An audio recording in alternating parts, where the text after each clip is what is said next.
सभी वोट और सपोर्ट दे करके आशीर्वाद देवे। धन्यवाद। माते की बोलो, ब्रज माते की बोल, रामसा पीर की।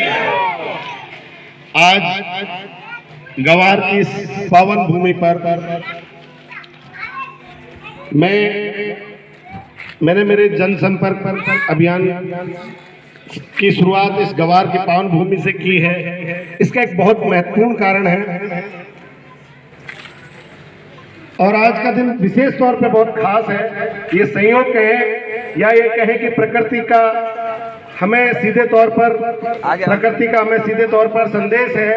ये संयोग अपने आप तय हुआ है कि आज महामानव धरती आंबा बिरसा मुंडा जी का जन्म जयंती है और उनके जन्म जयंती के दिन से मुझे अपना जनसंपर्क अभियान शुरू करने का मौका मिला।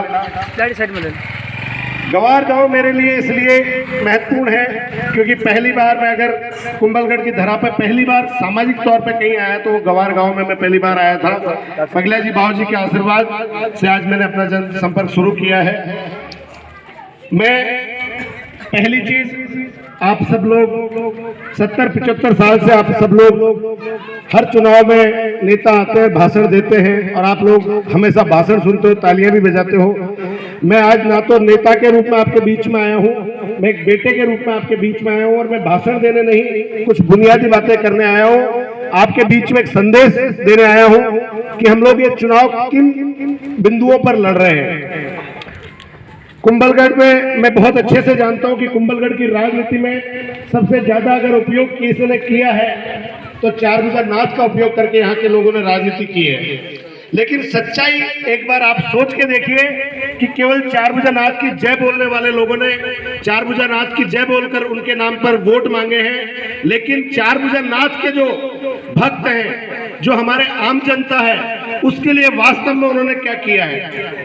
अगर किया होता तो शायद आज डॉक्टर राम मीणा को चुनाव लड़ने की जरूरत नहीं होती। उन्होंने अगर 70 साल में अगर यहाँ के जितने भी विधायक रहे, उन्होंने अगर 70 साल में कुंभलगढ़ को टीएसपी में शामिल करवाने की अगर मांग रखी होती या टीएसपी में शामिल करवाने का प्रयास किया होता तो शायद मुझे आज चुनाव में खड़े होने की जरूरत नहीं होती।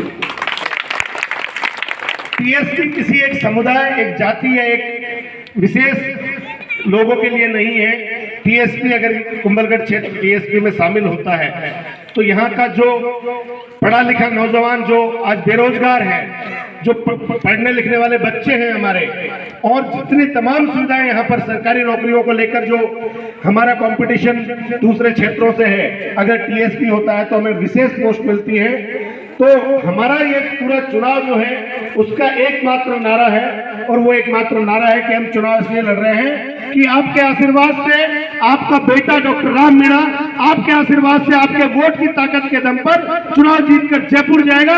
और ये आज गवार की भूमि से मैं पहला प्रण लेता हूं कि कुंभलगढ़ को टीएसपी पहला काम होगा कि जो विधायक बनने के बाद सबसे पहला काम अगर कोई होगा तो कुंभलगढ़ को टीएसपी करवाने का काम होगा।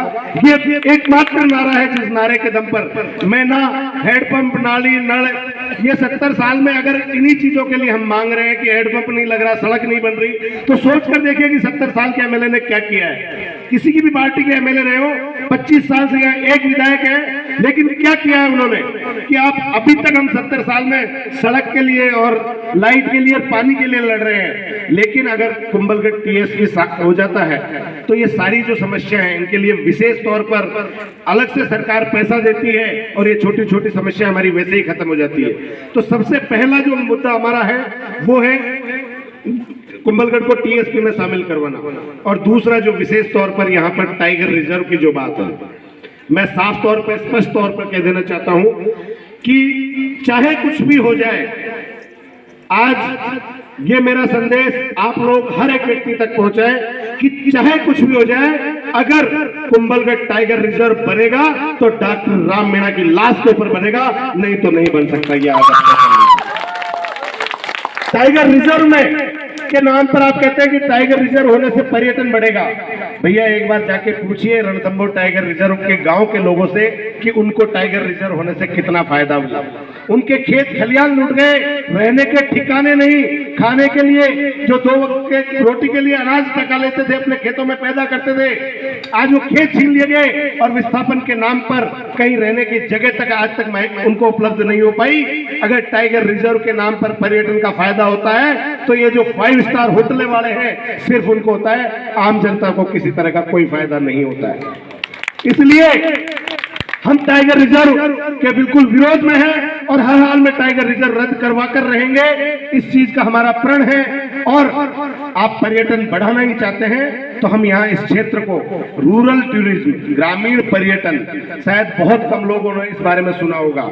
ये एक ऐसा कॉन्सेप्ट है जहां पर आपके और मेरे घर में हम लोग अपने घर से बाहर से आने वाले पर्यटकों को अपने साथ जोड़कर रख सकते हैं। सरकार अगर हमको सुविधाएं दे तो हम ग्रामीण पर्यटन अपने घर में, आजकल विदेशों में इसकी बहुत मांग बढ़ी है। जो विदेशी टूरिस्ट हैं वो गांव में आकर रहना चाहते हैं, आपके घर में आपके साथ रहना चाहते हैं, उसके बदले में हमको किराया देंगे।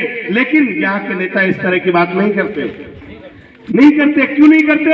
कि उनको पता है कि यहाँ के गांव के लोगों को अगर ये सारी चीजें पता लग गई तो उनकी वैल्यू खत्म हो जाएगी। इसलिए मैं आपको कह रहा हूं कि हम इस क्षेत्र में पर्यटन बढ़ाएंगे तो रूरल टूरिज्म के आधार पर। कुछ लोगों को लगता है कि टाइगर रिजर्व रद्द हो जाएगा तो जो पर्यटन से जुड़े हुए हैं, जो टूरिस्ट लोगों से जुड़े हुए जिनके काम धंधे हैं वो खत्म हो जाएंगे। मैं आपको बता दूं कि कुंभलगढ़ इको टूरिज्म और रूरल टूरिज्म के लिए बेस्ट डेस्टिनेशन है, लेकिन कभी यहाँ के नेताओं ने उसके लिए प्रयास नहीं किया क्योंकि उससे आम जनता को फायदा होता है। और ये बड़े बड़े नेता बड़े बड़े लोगों का ही फायदा करते हैं, आम जनता से सिर्फ